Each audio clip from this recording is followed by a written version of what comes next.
start the prayer.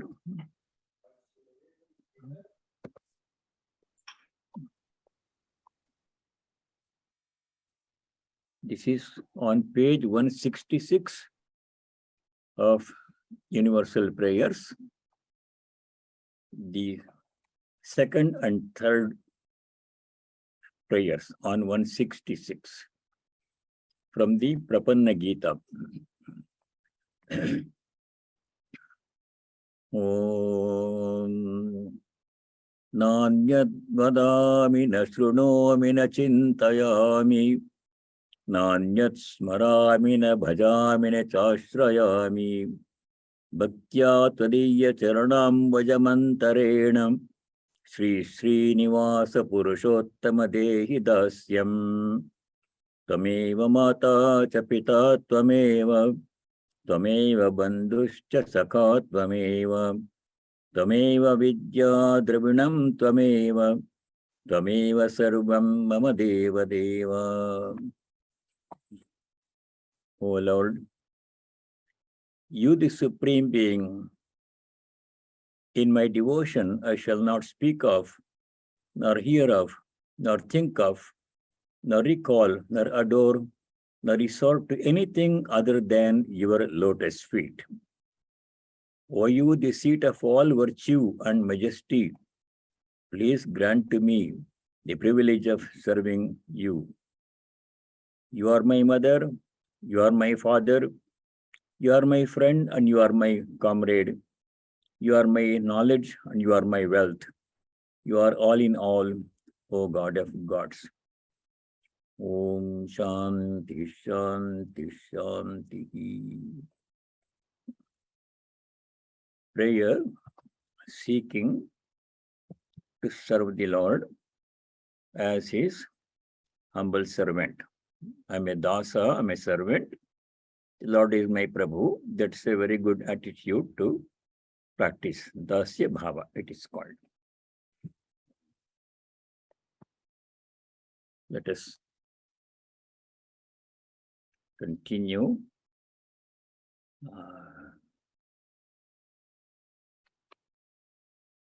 Number 40.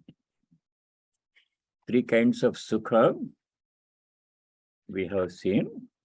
Sattvic sukha, Rajasic sukha, Tamasic sukha.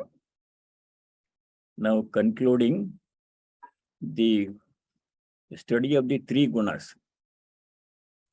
In many places in the Gita, in second chapter, in the 13th chapter, in the 14th chapter, 17th chapter, the topic of the three gunas, Sattva, Rajas, and Tamas, has come. Now this is the 40th verse, is the concluding statement of that topic. We'll complete this, then we'll cover a few more shlokas in a new topic, then we'll come back to this to conclude. So shloka number 40. Natadasti prathivyam va divideveshu va punaha Sattvam prakriti jair muktam yadebhisya tribirgunai. In this world or in the heavens, among gods, there is no being that is free from these three gunas. Anywhere in creation, everything is affected by these three gunas, sattva, rajas, and tamas. That we knew already. Sri Krishna mentioned this in the second chapter, shloka number 45. There he said, Traigunya Vishaya Veda Nistraigunya Bhavarjuna. Traigunya Vishaya Veda means all the things that are subjects that are described in the Veda. That means everything is qualified by, affected by the three gunas, sattva, rajas, and tamas. And in the same shloka 245, the Lord gave the instruction to become free from the three gunas. This Traigunyo Bhava, transcend the three gunas. Now here another concluding statement in sloka number 40. There is nothing in creation, either in the human world or in the world of gods. There is nothing that is free from the three gunas. Now we have to understand why we have to become free from three gunas. If everything is affected by three gunas in creation, why the Lord is asking us to become free from the three gunas? One, what's the reason he's asking us to become free from three gunas? Second thing we have to understand is how to become free from three gunas, how to become a trigunatita. Those two topics we have to review and study. I hope you have done your homework. That was your homework. So we'll come back to this. In the meantime, a new topic begins from sloka 41 onwards. We'll cover a few of those verses. Sloka number 41.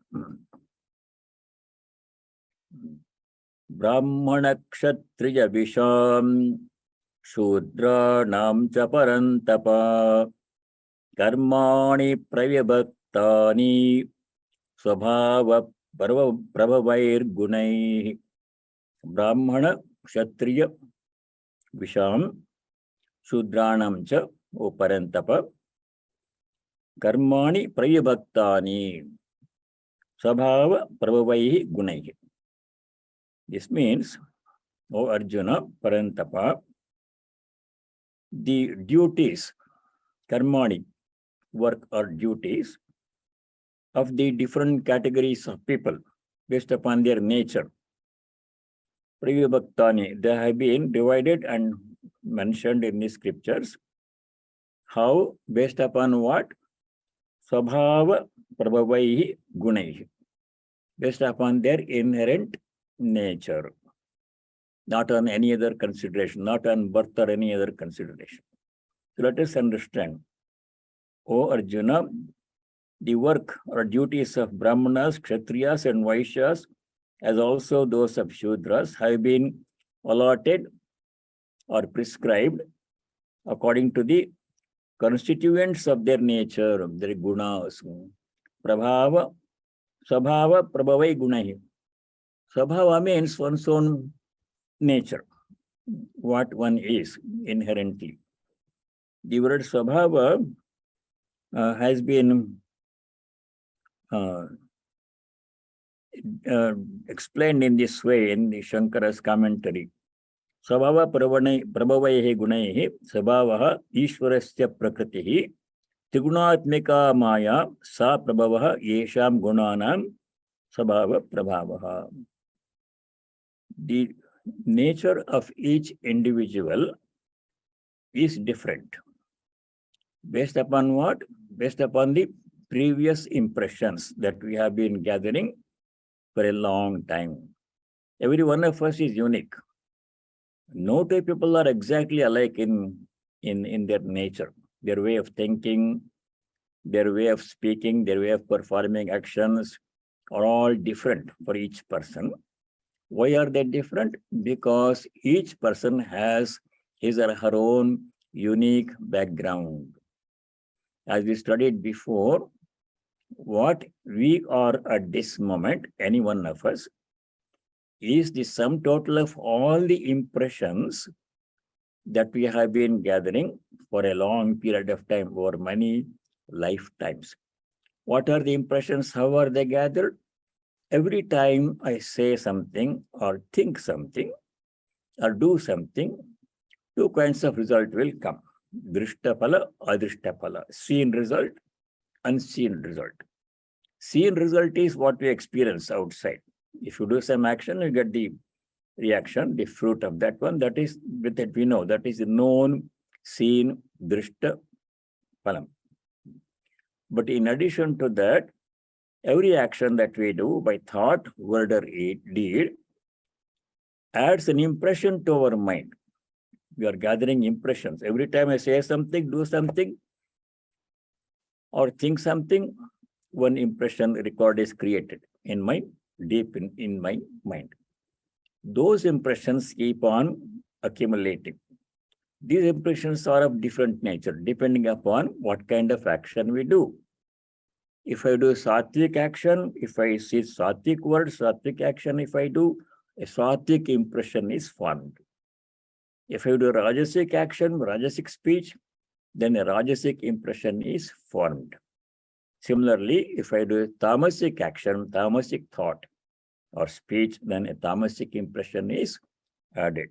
The sum total of all these impressions is our present personality. As we have thought, so we have become. As we think, so we will become. Each one of us is the result of our own samskaras. This impression is called samskaras. We have made our results to be what we are today. And consequently, what we do now, what we think and say is going to shape our future. That is why we have to behave in a sattvic fashion. So that is known. That personality that we have developed ourselves, that is our swabhava. That's what I am. I may be a sattvic person predominantly with some rajasic, tamasic tendencies, or mainly I may be a rajasic person with some sattvic, tamasic tendencies, or so on. Each one of us is different. Now, as long as we are bound by these three gunas, so long we are going to experience good and bad results. Janma, Mrityu, Jara, Vyadi, all those things are bound to happen. We'll come back to that topic later. Now, the topic in 41 is, depending upon our nature, we choose what we like to do. Everybody chooses a certain profession or line of work. How are they guided in this choice? By their own impressions. If you ask some young children, middle school or high school children, what do you want to become when you grow up? They will say, give different answers. Each child gives a different answer. One child says, I want to become an airplane pilot. Another child says, I want to become a doctor. Another child says, I want to become a lawyer, like this. They all have some impression. They choose what they like to do, how they speak, how they act, what they do, depends upon their own swabhava. Swabhava means the sum total of all the impressions which my personality is at this moment. So that is how the society is categorized into different classes. This is true of all societies. In every society, there are people who are interested in a service profession. They want to become technicians, they want to become engineers. Some people want to become administrators, they do MBA. Some people want to become lawyers, they do law degree. They all choose their line of work, depending upon what? Their own samskaras. Not depending upon birth. A farmer's son may become an engineer. He does not necessarily go for farming as his parents did. And a priest's son, a priest who preaches in the church or temple, he may become, he may join the army. Depends. What they do, children do, depends upon their own swabhava, not necessarily upon their birth. That is what we have to remember. That is the phrase swabhava prabhavair gunaihi karmani pravibattani. The society consists of people pursuing various professions. All of them are needed. Every profession is necessary for the well-being of the whole society. Everything is important. For example, in an office, in a business office, there is the president, vice president, financial vice president, personal department, there are engineers, executives, clerks, and there are janitors and other people. Every one of them has a role to play in running the whole business. If one of them does not do his or her function, then the whole organization suffers. So for the well-being of the whole society, all these categories of people are essential. Everyone is important. That is what the message is going to be. So, sloka number 41. the duties of various categories of people are defined by their svabhava, by their inherent tendencies, inherent samskaras, not upon any other consideration. That is one point to remember. Now we go to sloka number 42, 43, 44. They describe the duties of 44. They describe the duties of various categories: Brahmanas, Kshatriyas, Vaishyas, and Shudras. Over a period of time, these words, Brahmana, Kshatriya, Vaishya, Shudra, have acquired a very bad reputation. The reason is a fight for power and privilege. We'll come back to that topic. But there is no such inherent relative importance in the scriptures.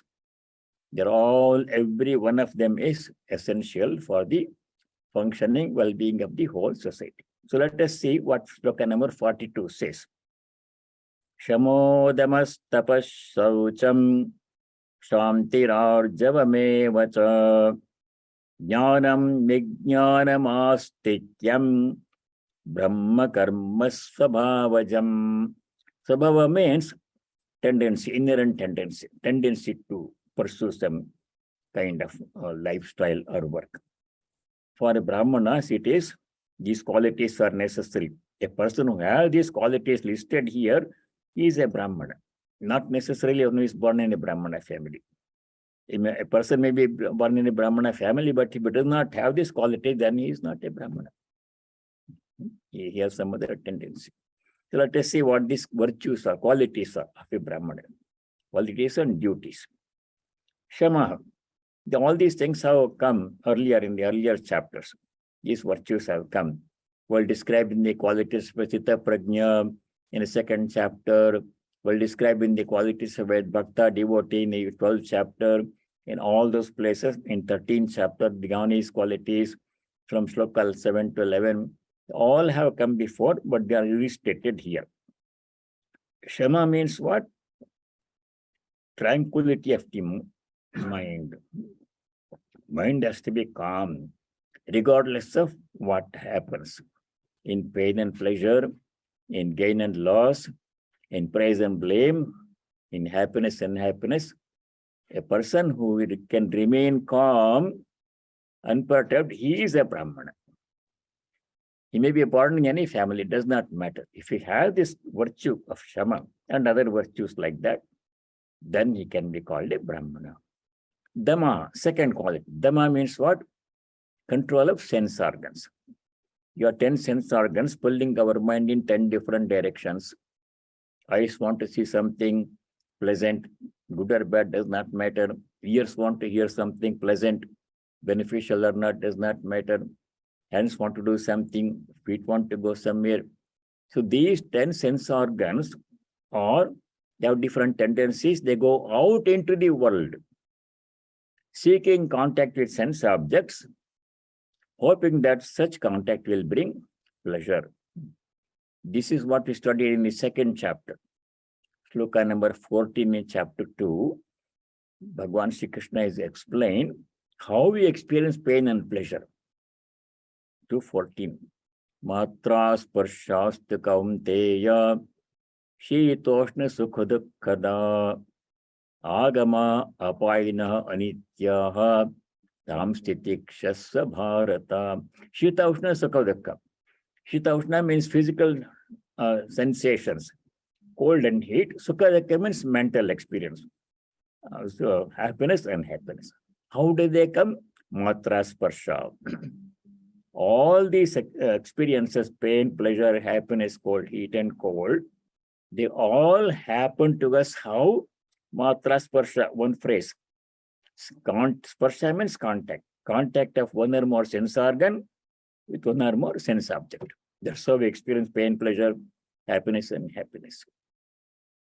If I'm totally inactive, not even thinking anything, then I have no pain, no pleasure.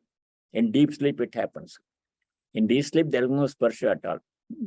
In dream also, the mind is active, experiencing pain and pleasure, laughing and crying, good and bad happen in dream. But in deep sleep, there is no matra, there is no sparsha. There is no sense organ, no sense object, no contact. Then you are free from pain, pleasure. In deep sleep, there is no pain, pleasure, there is no happiness and unhappiness. But as long as there is one or more sense organs, contact one or more sense objects, then we have all these experiences, good and bad, pain, pleasure, etc. The sense object may be another person, it may be an object, it may be a house, car, property, or money, or whatever. So controlling the sense organs is that discipline is called Dhamma, not allowing the sense organs to go anywhere they like and experience pain and pleasure.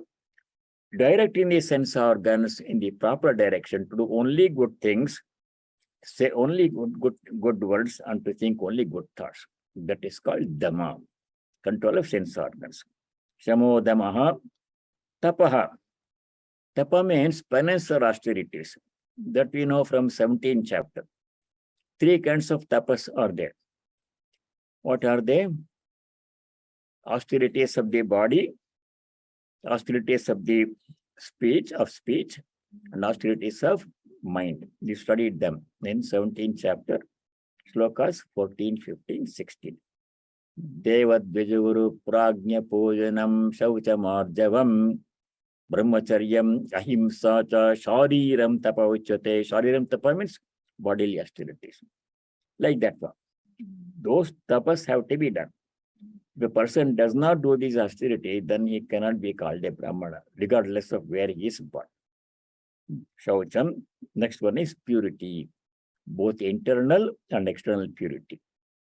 Internal purity is very important. Purity of the mind, purity of thoughts, and purity of speech. Speech has to be pure. And purity of actions. This is very important. Shaucham. Kshantihi. Kshanti means endurance. The ability to bear all kinds of experiences without complaining, without lamenting. Kshanti means forbearance. Here it says Kshantihi. Kshama. Kshama means forgiveness or forbearance. Kshanti. Arjavam. That's come before. Arjavam means straightforwardness. Transparency of personality. Riju means straight.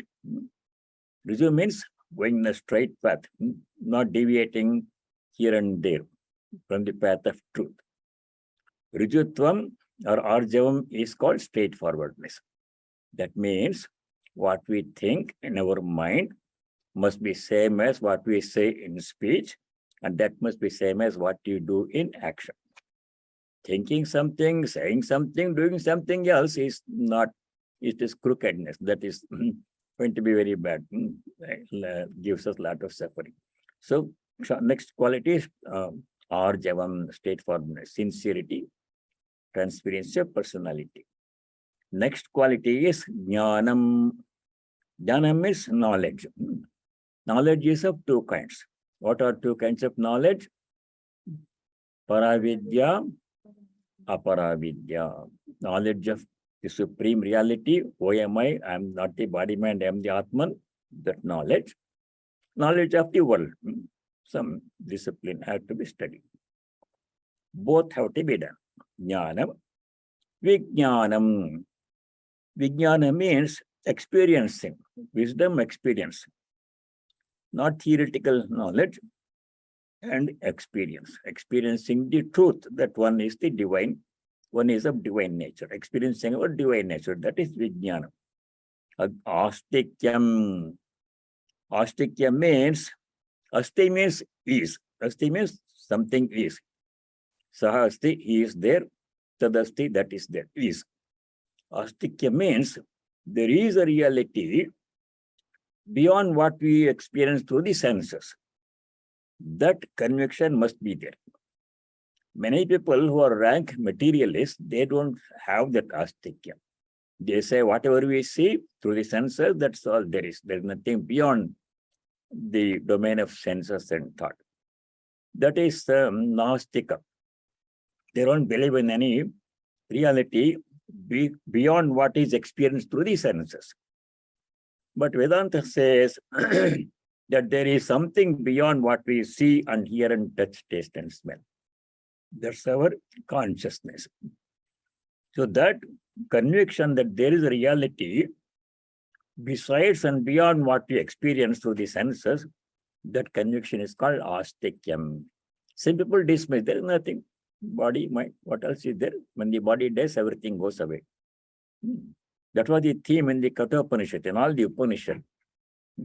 Remember in the Katha Upanishad, the boy Nachiketa asks Yama, what happens after death? Will there something that remains, or is that all, end of everything? So Yama gives himself knowledge, there is Atman, that remains. Even when the body dies, Atman remains. That comes in the Gita also. In the Gita, Bhagavan Sri Krishna clearly says, when the body dies, Atman remains, it does not die. But that Atman is not visible through the ordinary eyes.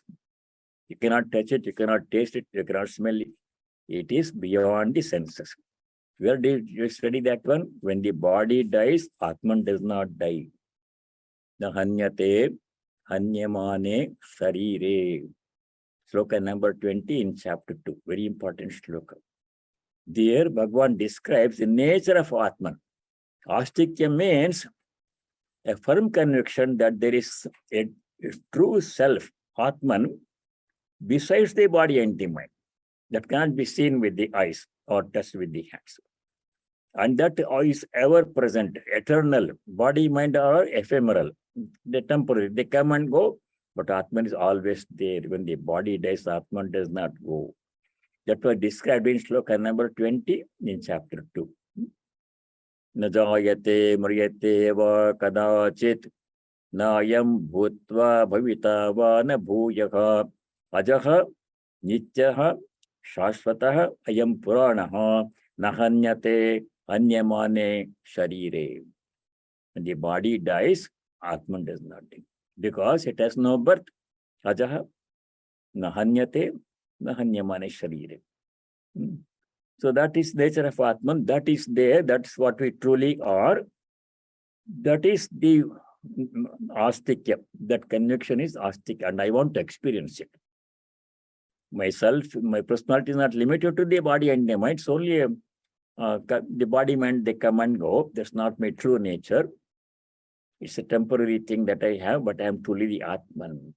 That conviction, a desire to experience it, that is astikyam, very important quality. If we don't have that one, we cannot call a person a Brahmana. So all these Brahma Karma Sabhavajam, sloka 42 we are doing. Brahma Karma Sabhava, the nature, inherent nature of a Brahmana consists of all these virtues: Shama, Dhamma, Tapaha, Shaucham, Kshantihi, Arjavam, Jnanam, Vijnanam, Astikyam. If a person has all of these qualities, at least most of these qualities, then he is a Brahmana. If a person may be born in a Brahmana family, if he does not have this quality, then he cannot be a Brahmana. The definition of Brahmana was given in the Brihadaranyaka Upanishad by Yajnavalkya to Gargi. There is a famous conversation between Yajnavalkya and Gargi. Yajnavalkya is the greatest Vedantin of that time. He excelled everyone. And Gargi was also Vedantin. In their conversation, Yajnavalkya defines who is a Brahmana in this way. This has come before. Yajnavalkya says to Gargi, Ya etadaksharam Gargi viditva asmalokat praiti sa brahmana. O Gargi, that person who lives this life, lives this body, after knowing the truth that he is the Atman, he is not the body mind. Aksharam viditva. Akshara means in the imperishable Atman, viditva, knowing that one, experiencing that one, asmalokat praiti, lives this world. That means dies. That means before death comes, if a person experiences self-knowledge, experiences that he is not the body mind, he is the Atman, then he is a Brahmana, it's a Brahmana. In that definition, if that criterion is very hard, how many Brahmanas can we say if you apply that criterion? Then he says, who is not a Brahmana? In the same passage, he says, Yova etadaksharam gargi aviditva asmalokat praiti sakripanaha. Aviditva, not knowing. Etadaksharam, this imperishable Brahman as one's nature. Asmalokat praiti, leave this world. Such a person, kripana means a wretched person. So, see definition of Brahmana, how it is. Simply everybody says, I'm a Brahmana, it does not make him a Brahmana. These are the virtues of a Brahmana. So this was misunderstood over a period of centuries by societies. In every society, this classification problem is there. So that is not the truth. This is the truth. Swabhavajam, the last word is Swabhavajam in 42. It must be the inherent nature. Then he is a Brahmana. Similarly, the definition of Kshatriya, who is a Kshatriya? Person who has the Kshatriya qualities, he must be a very strong person, strong will, strong body, ability to defend, ability to fight, defend the country. Such a person is a Kshatriya. The person who sees the army and runs away is not a Kshatriya. He may be born in a Kshatriya family. There was one example of such a Kshatriya. In the Mahabharata story, you remember the Pandavas, after finishing their 12 years of forest life, for that 1 year they had to spend in incognito. All the 5 brothers and Draupadi. So they went to some king's, Virata's kingdom. They disguise themselves as ordinary workers and find employment there. Then the Kauravas got a smell. They thought, these Pandavas are hiding in that Virata's kingdom as an ordinary people. If I go and attack them, then they will come out like that. Duryodhana made a plan. Duryodhana sends his army. And the Kaurava army went and attacked Virata's kingdom. Virata had a son, Uttarakumara. He was a Kshatriya, king's son. He was a prince. He is supposed to fight and defend the kingdom. So Uttarakumara goes with his army to face the Kaurava army. The moment Uttarakumara sees the Kaurava's army, he trembles and terrified and ran away from the battlefield. Ran away from the battlefield. Then who was the Sarathi who was driving his chariot? Arjuna was the Sarathi in disguise. Arjuna catches hold of him. Hey, you are the prince. You're the son of a king. You are a Kshatriya. Why don't you want to fight? Why are you running away saying the Kaurava army? Come on, get fight. So that Uttarakumara was born in a royal family. He was a Kshatriya by birth, but he was not a Kshatriya at all. The moment he saw the Kaurava army, he ran away out of fear. How can he be a Kshatriya?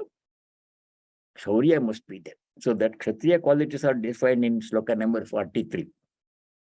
Shauryam tejo dhritirdakshyam yuddhe chapyapalayanam dhanam ishvara bhavascha kshatram karma svabhavajam. Svabhava means the nature of a kshatra, means a kshatriya, or this shauryam. So means courage, fearlessness.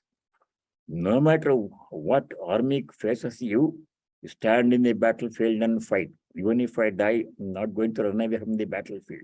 That courage, shaurya, that power, that prowess, that strength, Kshatriya must have.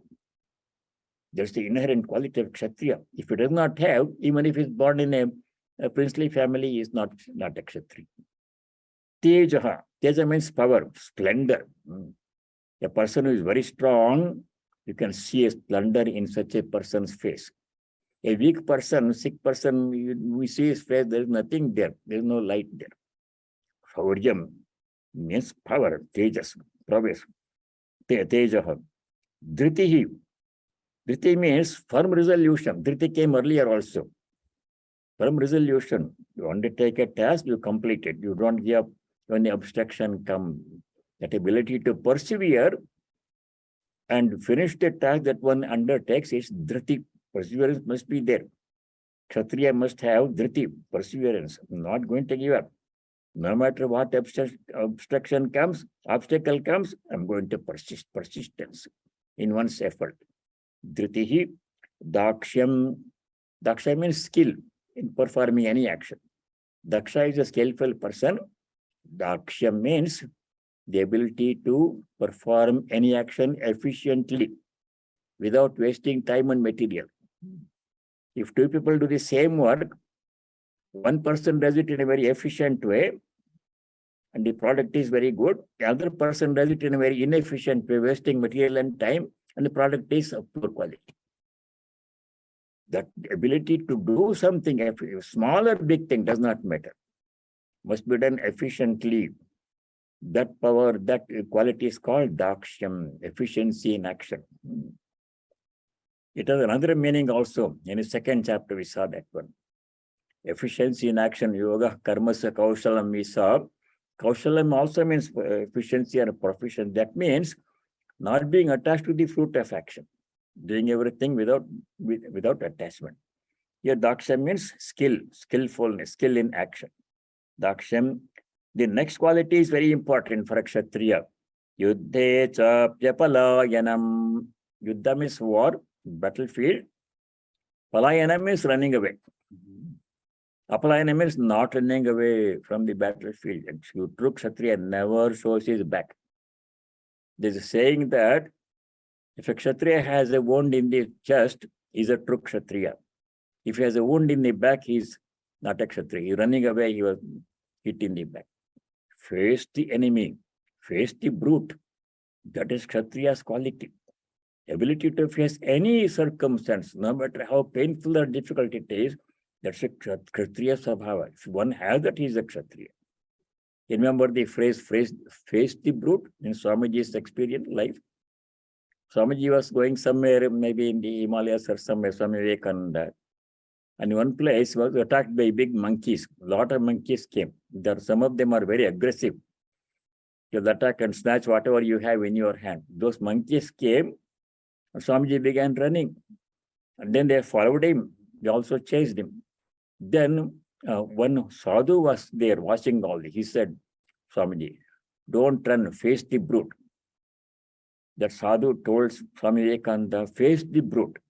Then immediately Swamiji turned around and looked at the monkeys like this. They all ran away. That is apalayanam, not running away, but facing the enemy. No matter what happens, that is kshatriya quality.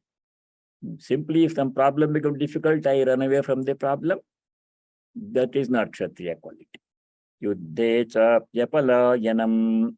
Next quality, danam, charity. King must be charitable, not miserly. A miserly person cannot be a kshatriya. Dhanam, ability to do charity without expecting any result, benefit in return. That we also in the 17th chapter we saw. Key concept of dhana. Ishvara bhavascha. Ishvara bhavascha means the ability to do leadership. One must be able to lead an army or an a country or whatever, or a department, is a kshatriya. Ability to lead other people and guide the whole department or country in the proper direction. Ishvara bhava means ability to lead. Lordliness. Ishvara is a lord. Ishvara is the lord of the whole universe. He conducts the whole universe. The same way, a kshatriya must have ability to lead and manage whatever is to be led or managed. Country, kingdom, whatever. Ishvara bhavascha kshatram karma svabhavajam. If a person has all these qualities, that is true kshatriya. Simply being born in kshatriya family does not make one a kshatriya.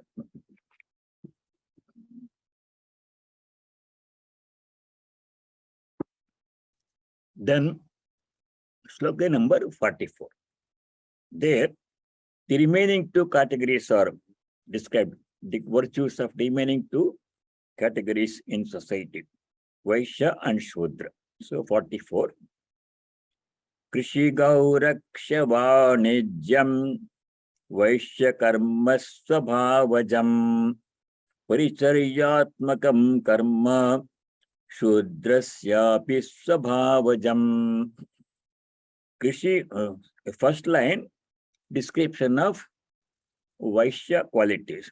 Who can be a Vaishya? Trading community. Krishi means agriculture. Gaurakshyam, go means cattle, cow or cattle. Rakshanam means protection, animal husbandry. Cattle rearing, rearing of cattle, animal husbandry, managing a farm. Krishi Gauraksha, Vanijam means trade. Vanik is a trader, a businessman. Vanijam means trade, commerce, exchanging goods and services. Then Vanijam, these three, Krishi, Gaurakshyam, Vanijam. These three are Vaishya Karma Svabhavajam. Trade and commerce, business. Everybody cannot do business. Some people, I know one person, he is was of his Sattvic nature, very intelligent, intellectual person, very efficient engineer, distinguished engineer. Now what he did, he had a very good engineering job. Instead of continuing with that one, he left it and started an IT business. A friend of mine did that some years ago. Total failure. He lost all the investment, incurred a lot of loans and bankruptcy. So everybody cannot be a business person. It requires a certain kind of ability, a certain knack to manage a business. That person is a Vaishya. Vanijyam, Krishi Gauraksha Vanijyam, Vaishya Karma Svabhavajam. Their inherent nature is to do these kind of things. They gravitate towards these professions by nature. The last line, second line in 44, describe the qualities of a Shudra. Paricharyatmakam karma Shudrasya Pisvabhavajam. Paricharya means service profession. In every society, people, service profession are the most important people. People giving ideas and management they can be, but unless somebody actually does the work, renders the service, then nothing happens. Utility workers, for example, the engineers design all utility, everything on paper, and they will make a design on the computer. But somebody has to dig the hole, like the pole, pull the lines, electricity. That is service profession. Without that, nothing can happen. Most important, crucial part is translating ideas into action. That is service. Without service, how can a society run? Different kind of service. In a hospital, for example, the doctors prescribe the medicine, treatment, diagnose and give the treatment. Who does the actual service, serving the patients? The nurses and nurses assistant, technical technician, nurse technician, they do the actual service. They give the injection, they administer the medicine, they clean the bed and take care of the patient. Who actually does it? The service people. Without them, there may be many doctors, but what happens to the patient if there is no people to actually render the service? Service community is the basis of all society. They are the foundation. Without them, society cannot run. No organization can run. If a big office is there, we need clerks and the typists and other people, office people, they are needed. Otherwise, if everybody is the president, how does the work happen? So, Shudra Karma Svabhavajam. Parisharyatmakam Karma Shudrasya Pisvabhavajam. So these four categories of people required in every society. They are essential parts. Each one of them is an essential part of every society for the well-being and functioning of any society, any country, any society, any organization. These four kinds of people are necessary. Any family also. Somebody has to do the cooking and cleaning. Everybody cannot do everything else. Some people specialize in cooking, cleaning, doing the laundry. Who does all those work, menial work? Children go to school. And the main wage earner, he goes to the office, he or she, and somebody has to take care of the service, otherwise there's no food to eat.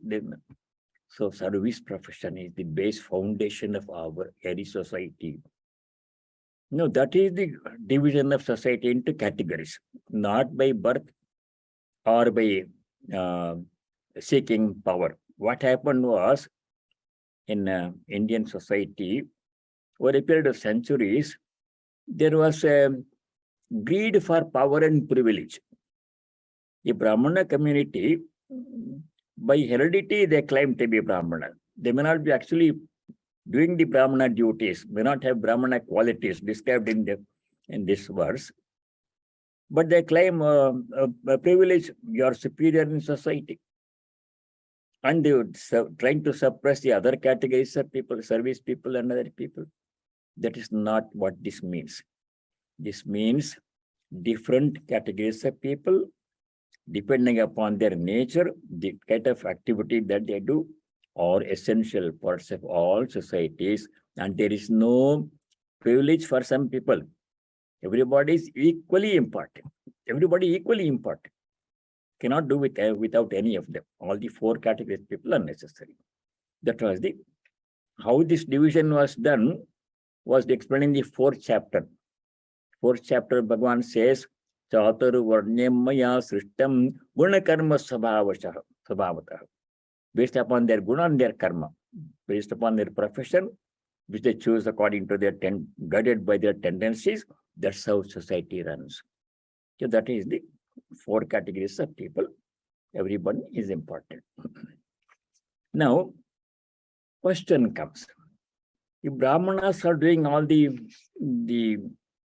study of these Vedas and scriptures, they do the worship and everything, they worship God. What about service people who cannot study the Vedas and cannot go to graduate school? They only have a technical diploma in some trade or profession. Service people, how can they reach God?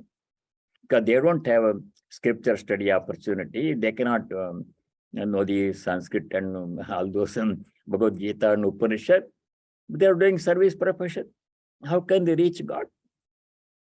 Yes, Gita says everyone can reach God doing by their own professions as worship. For a Brahmana, worship consists of chanting the mantras and offering the things and studying the Vedas and everything. That is his profession. He reaches God that way. A Vaishya reaches God by doing his own trading business in his proper way, by not cheating and being greedy. A Shudra reaches God by doing his own service profession as worship. Whatever he do is worship. Every activity is worship. That is the important message of this whole section. How everybody, regardless of their birth or profession, can reach God. No one is excluded. Reaching God, knowing their divine nature, is the birthright of every human being. No one is excluded or exempted. By doing your own profession as worship. That comes in the next two slokas. Very important slokas. These are 45 and 46. I want you to make a special note of 46 especially. So let us do 45 now. Sve sve karmanya virataha samsiddhim labhate naraha swakarma niratas siddhim yata vindati tatsrunu.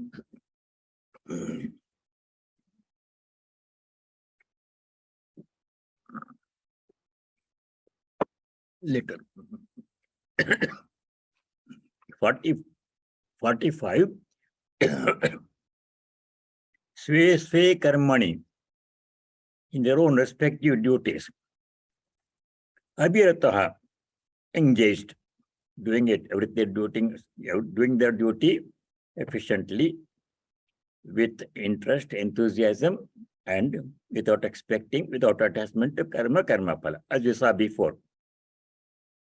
Naraha samchiddim labate. A human being, and Nara means any human being, no exception is there. Men, women, all categories, no exception is there. Naraha means a general, a human being, a person. Samsiddhim labate. Samsiddhi means perfection in spiritual life. We'll explain samsiddhi in a little bit more detail later. How? Sakarma nirataha. Being engaged in one's own sakarma. If whatever is my duty, that I have to do in the best possible way, without attachment to work and its results, as you saw in the earlier chapters. Anything has to be done without attachment to karma phala. Whatever we are doing, even worship, without expecting anything in return. For loka kalyana. Sve sve karmani sakarmanyarataha, engaged in one's own duties. Yatha siddhim vindati. How can a person reach God? Siddhim, perfection. How can a person, this is a question. How can a person reach perfection in spiritual life? That means God realization. By doing one's own duty, because duties are so different. This Shudra duty is only a service profession, doing a service. And Vaishya duty is to do the trading and commerce, business and animal husbandry and agriculture. And Kshatriya duty is to fight in the battlefield. How can a person fight in the battlefield, kill enemies and reach God? Is it possible? Yes. The answer is yes. Comes in the next sloka, number 46. So sloka number 45. Sve sve karmani abhirataha naraha yatha samsiddhim labate. Swakaram nirataha, engaged in one's own action. How can a person engaged in one's own duty, which are so different from person to person, reach samsiddhi, perfection, God realization, or atmajnana, self-knowledge? How can a person achieve? Answer is next sloka, 46. Make a note of 46, very important sloka. Yatah pravrittir bhutanam yena sarvamidam tatam sakarmana tamabhyarchya siddhim vindati ma namaha. Very important sloka. Please pay attention to this one. Yatah pravrittir bhutanam. Let's go to second line first. Sakarmana tamabhyarchya manavaha siddhim vindati. Very important line. Manava means human being, any human being, no exception. Men, women, children, any category, service profession, Brahmana, Kshatriya, Vaishya, any human being, Manavaha, Siddhi Mindati. Siddhi means perfection. Perfection in spiritual life means liberation. Self-knowledge or pure devotion or moksha or whatever, however you want to define Siddhi in human life. Manavaha Siddhi Mindati. The person can achieve realization. How? Sakarmana, by one's own duty, tam abhyarcha, worshipping him. Tam means him. Abhyarcha, archana means worship. By worshipping God, how? By sakarma, one's own duty. My duty is my worship. Whatever is my duty, that is my worship. By doing my duty as worship, I reach God. Does not matter what your duty is. Does not matter what work I do. But if you do it as worship, then I'm worshipping God. Worship is not only ritualistic worship. Any duty, sweeping the floor is worship of God. Cooking, cleaning, doing laundry is worship of God. Driving the bus is worship of God. Teaching in school is worship of God. Treating patients is worship of God. Any duty is worship of God if it is done as worship. Then what happens? By doing one's own duty, Swakarmana, tam abhyasya, worshipping God, tam means him, God. What happens? Manavaha siddhi mendati, reaches the goal of life. Goal of life is defined in a different way in the commentary. It means liberation, moksha is the goal of life. God realization or self-knowledge. This is the goal of life that we reach. How? Swakarmana, by doing our own duty, abhyarcha, worshipping him. Then no one is excluded. Does not matter what category you belong to, what profession you pursue, what work you do. If you do it as worship, you reach the goal. So there is no special privilege for Brahmanas. By doing only Veda study and worship, you reach God, and other people do service, they don't teach God. That is not there. Everyone can reach God realization in this life by doing their own work as worship. How simpler can it be? Anybody, no one is excluded. Excluding somebody, you cannot reach God, only I can reach God because I do this. That is greed for a privilege and power. That is not going to work. So let us see whom are we worshipping? First line gives the answer. Tamabhyarcha, worshipping him. Whom are we worshipping? First line. Yata pravrittir bhutanam yena sarvamidam tatam. That phrases come earlier also. by whom this whole world is pervaded. Yataha, from whom bhutanam pravrittihi, all the beings have emanated. That means the creator, God. The creator of all the beings, from whom everything has come, has been created. Yena, by whom, idam sarvam tatam. Idam means this whole universe is pervaded. Tatam is pervaded. He, from whom this whole universe has come, and him by whom this whole universe is pervaded, by worshipping him, tam abhyarcha. How? Sakarmana. By doing my own work was as worship. Whatever the work is. What happens? Manava siddhi mindati. When human being achieves perfection. So this is the whole essence of Gita teaching here. The goal of human life is to reach liberation, become free from the cycle of birth and death, and freedom from all, permanent freedom from all suffering, janma, mrityu, jara, vyadhi, birth, death, suffering, old age, all kinds of problems, to become free from all the problems, once for all, permanently, forever, is the goal of life. Being stuck in the human life, born again and again, going through the same cycle, yavana, balya, childhood, young youth, and middle age, old age, suffering, death, and all other problems in between, that is remaining in the same stagnation, the same cycle of birth and death. How to become free from that one? Realize our divine nature, experience Brahmananda by doing our own work as worship. Simplest way to reach. Nothing need be changed. You don't have to change your profession and go to a forest to wear different kind of cloth and live in a hermitage and meditate. That's not necessary. Stay with, if you're a clerk, do the clerkship, your work as worship. If you're a businessman, do your business as worship. Like that one. If you're a student, do your studies as worship. Whatever duty you are, sakarmana tamabhyarcha siddhim vindati manavaha. If you remember this one line, then there is no dispute, there is no disagreement, there is no differentiation. Everybody is equally qualified to reach God, no matter what category he or she belongs to. That is the summary of this section. Then the 47 emphasizes one's own duty. That itself leads you to God. Don't have to change your duty. For example, if there is a clerk and he poses to be a doctor, sometimes in news we read such things. An ordinary person poses to be a police officer, puts on the dress, and then it is he is doing the wrong thing. He'll be punished for that one. He will suffer. Whatever you are, your duty is that you do as worship, you will reach God. No need to change your profession. That is in what sloka number 47. Shreyan swadharmo vigunaha paradharmat swanushthitat svabhavanyatam karma kurvannapnoti kilbisham.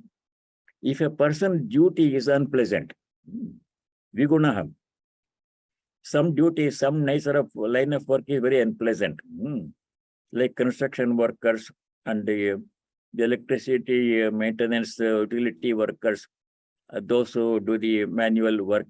It is unpleasant, hard labor, day and night. Sometimes in winter, when you're driving in snow, road workers are repairing the road, the patches.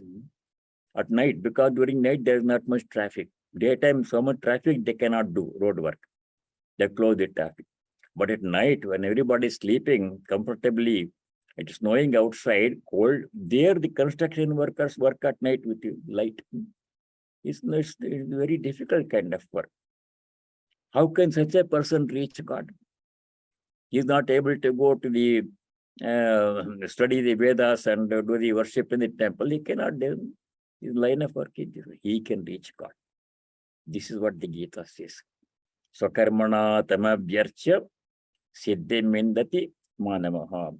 Vigunaha, if a person's duty is of an unpleasant nature, difficult kind of work, unpleasant work, like cleaning the gutters, etc., That is better to do that one as worship and reach God that way, rather than paradharma, trying to be somebody else for which is not qualified. Sometimes some people pose as doctors in some hospital. You see in the news, such news items come. They put on the white coat and the stethoscope and they pretend to be that. They don't have any medical degree. How can they be? Eventually they will be put in jail. That does not work. Swadharma, one's own duty. Stick to that. Do it as worship, reach God. Sabhava niyatam karma. Karma niyatam is prescribed by sabhava, by one's own nature. Kurvan, performing one's own karma, defined by one's own nature. Kilbisham na apnoti, does not incur any sin. If a question may come, supposing there is a soldier or a pilot in a piloting a bomber, dropping bombs in military. No, that duty is not right. How can you kill other people? And how can that person reach God? But a Kshatriya's duty is to defend the territory and drive out the enemy, so he has to use force. For example, a police officer is there. A police officer's duty is to use force when necessary, only to the extent necessary. If you see a burglar breaking into somebody's house and you're on night patrol watching that one, what will you do? The police officer, you have to arrest him, put him in jail. Then you have that person resist the arrest, is not agreeing, but you have to use force. Then that kind of duty is unpleasant, not good for everybody. I cannot use force because I'm not a police officer. If you're not in a law enforcement business, then we cannot use force. For that person, it is required duty. He has to do it. If he does not do it, he is failing in his duty. If somebody else does that, use force, then he will be punished for the same. See, duties are different. So karma means doing one's own duty, even if it is viguna, means unpleasant. By doing that one, kurvan noti kelbisham, does not incur any sin, he will reach God. So karmana tamabhyarcha siddhim vindati manavaha. We will stop here, and we could not go to the Trigunas topic. We'll do it next time. I want you to study, answer 2 questions, paper answer to 2 questions. One is, Sri Krishna says, become free from 3 gunas. Trigunya bhava. Why? What happens if I am a sattvic person? I can be a sattvic person. Why should I try to transcend the 3 gunas? Second question is, how to transcend 3 gunas? What should I do? How can I become a Trigunatīta? That we'll discuss that next time. So I shall say the closing prayer. Om sarve bhavanta sukhinah, sarve santu niramayah, sarve bhadrani pashyantu, ma kaschid dukkha bhag bhavet. Om shanti shanti shanti. Om, may all be happy, may all be free from suffering, may all realize what is noble and auspicious. May no one be subject to any kind of misery or suffering. Om, peace. May there be peace and joy in our hearts. Adhyatmika shanti. May there be peace and harmony amongst all beings. Adi bhautika shanti. And may there be peace everywhere in nature. Adi devika shanti. Harihi Om Tat Sat. Sarvam Sri Ramakrishna Arpanamastu. All of you stay well. And God willing. Pranam Maharaj. Pranam Maharaj. Very good. Pranam. Maharaj, I have things to say. Thank you, Maharaj. Pranam. Namaskara, Swamiji. Thank you, Maharaj. My daughter. Hold on 1 second. Okay. Let me put this earphone. You can hear better. Okay. The sound system in the computer. Can hear better with this. Okay. Yes, Swamiji. I'm a physical therapist by trade, and physical therapy is a preventive medicine. Yes, very good. So my I was wondering that uh, why I ended up being a physical therapist, why. And, then my daughter said that because that is my nature. Uh, and now today I heard from you why we gravitate towards certain professions. Yeah, by nature. Because it's our nature. Yeah. I thought I just like prevention of anything. This good service, relieving somebody of pain. Physical therapy, I myself have gone through physical therapy many times, very beneficial. Yes, it's a good profession, service profession, doing it as worship. Who comes as your patient? God himself. God himself comes in the form of your patient, asking you to serve him in the form of giving physical therapy. That's your puja, that's your worship. When I was doing, I'm retired now. When I was doing it, I didn't know all this spirituality. So another question I have is, somebody said, do not do satsang with atheist people. Now, they can be nice people, but they are atheists. They don't believe in God. So should not do satsang with them. Why is that? You cannot do, because your convictions are exactly opposite, 180 degrees opposite. You believe in astika, you are astika. Astika means you believe in the existence of a reality beyond the body and the mind and sense objects, and they don't. So there cannot be any meaningful communication. Exactly opposite views. Instead of that, do satsanga with those who share your convictions. That will help each other. Would it, if it's a family member, then it's hard to avoid them. So then you don't have to have discussion on this topic. Not to have discussion on this topic, just to because it won't work. He says one thing, he says the opposite thing. Then it is not only gives rise to conflict. Not necessary. You can talk about other essential matters. Other subject. They're not bad people. Right. But they just don't happen to have the same conviction about reality, God, that you have. So is it because of their karmas, Swamiji? Is it because could be? of There's samskaras are like that. Sanskars from previous lives. In course of time, gradually they will change, but it is not in our. We don't have any command or mandate to change somebody's view. Right. It will happen by themselves in the right time. We don't try to change somebody. Don't try to convince somebody, oh yeah, there is God, you have to believe, worship God. It won't work. Okay, thank you.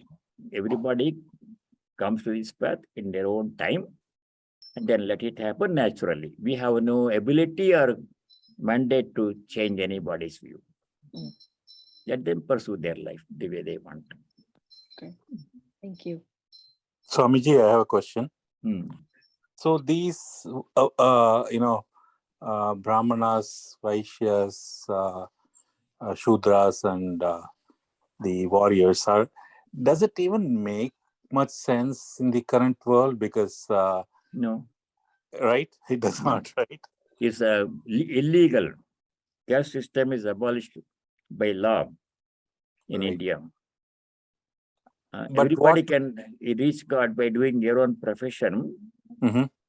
What happened was the Brahmanas wanted power and privilege. So they say, we are the only one who can reach God. We can talk about God. You cannot. Like that, they greed for privilege. That was what caused this misunderstanding. But now that doesn't work because hereditary does not work anymore. Now what happens is an engineer's son will become a doctor. A doctor will become a manager. That there is the father's profession, not necessarily son's profession. Daughter's profession. They change what they do, whatever they like to do. A lawyer's daughter did not become a lawyer. She may become a manager or engineer. So there is no such hereditary continuation of profession. It was like that before. There was the profession running the family. Weaver's son became a weaver and so on and so on. But now that is not working. Right. And is it like, could we, if we want to kind of say something, are we all more, or not all, I mean, most of us more like Vaishyas because we peddle our skill to make money, which is what Vaishyas did. Everybody is their skill to make money, right? Everybody has a profession, a livelihood, and their professional livelihoods are different for different people.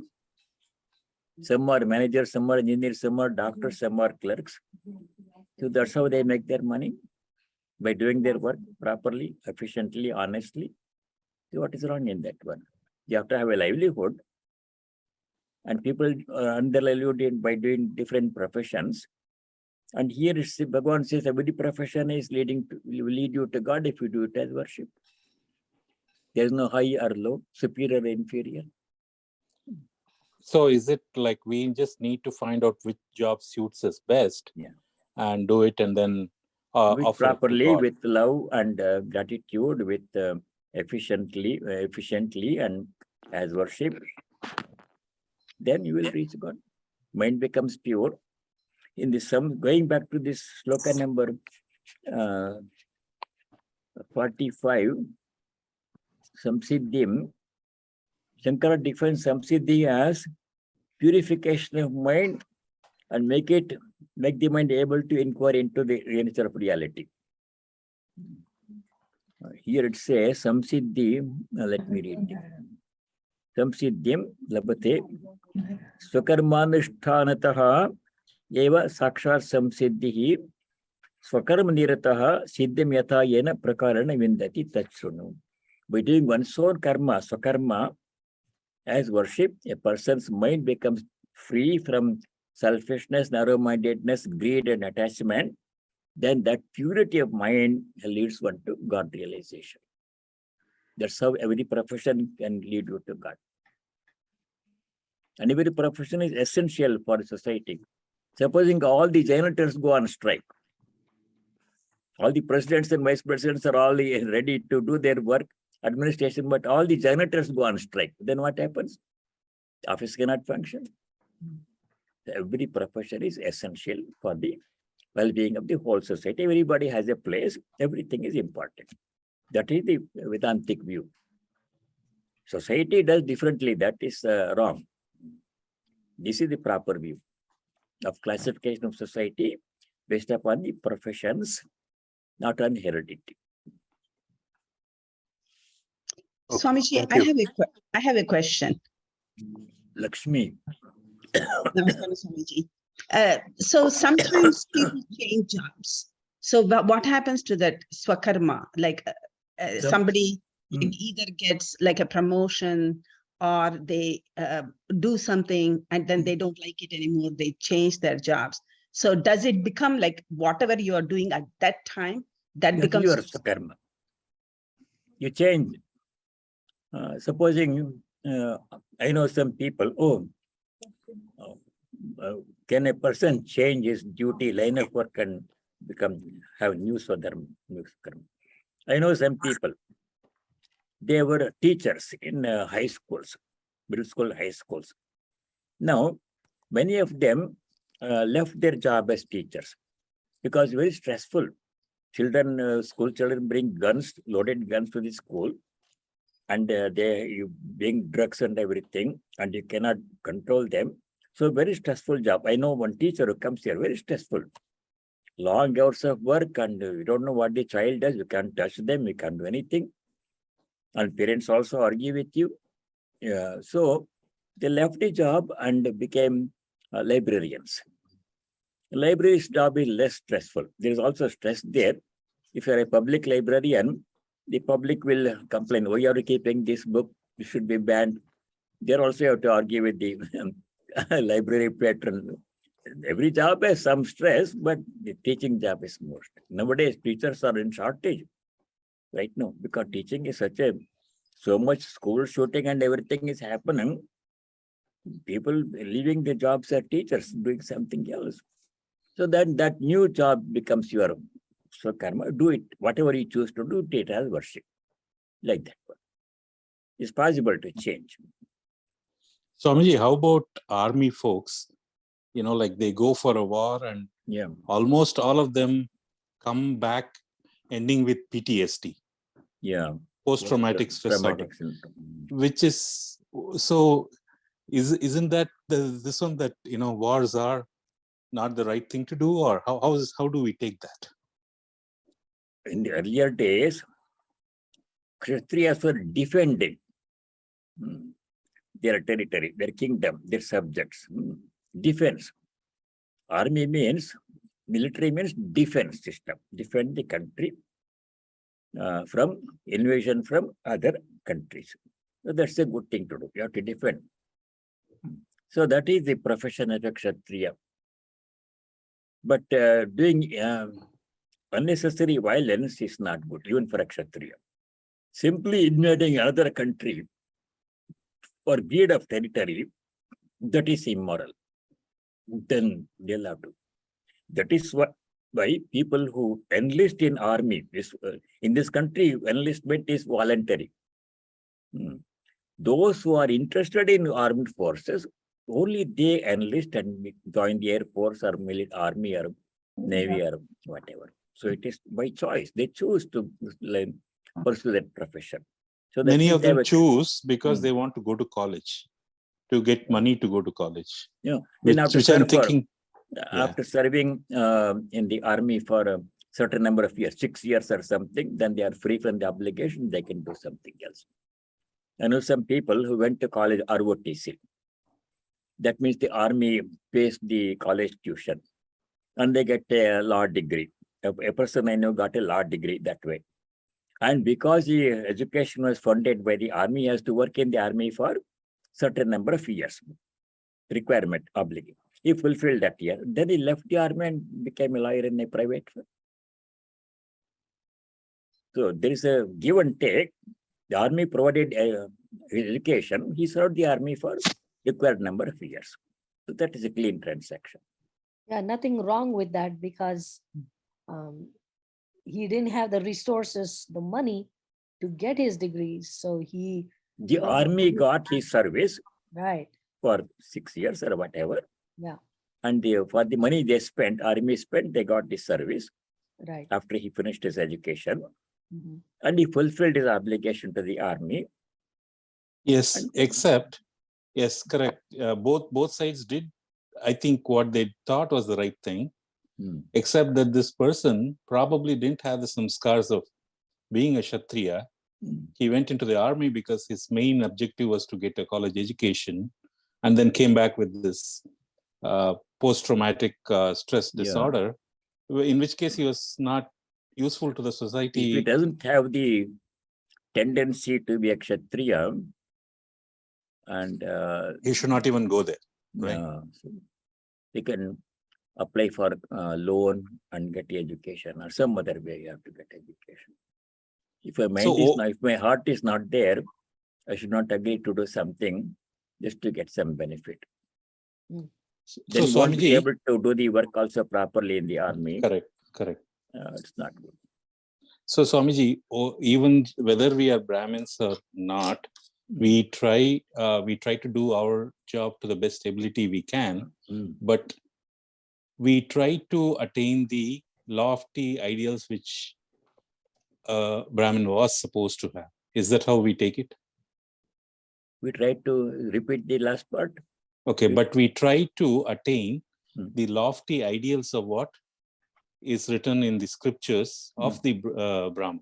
Yes, the question was, even if the person is not a Brahmana, can we reach the lofty goals of life by pursuing some other profession? Yeah, that's what Gita says. Swakarmana tamabhyarcha.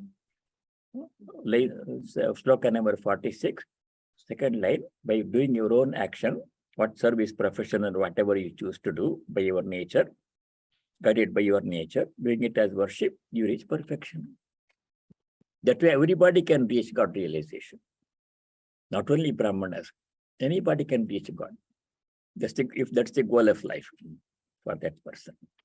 By doing his or her own profession as worship means doing it with efficiently, putting the whole heart and soul into the work you are doing, not cheating or cutting corners, and with love and gratitude. If you do the work as worship, then it becomes worship.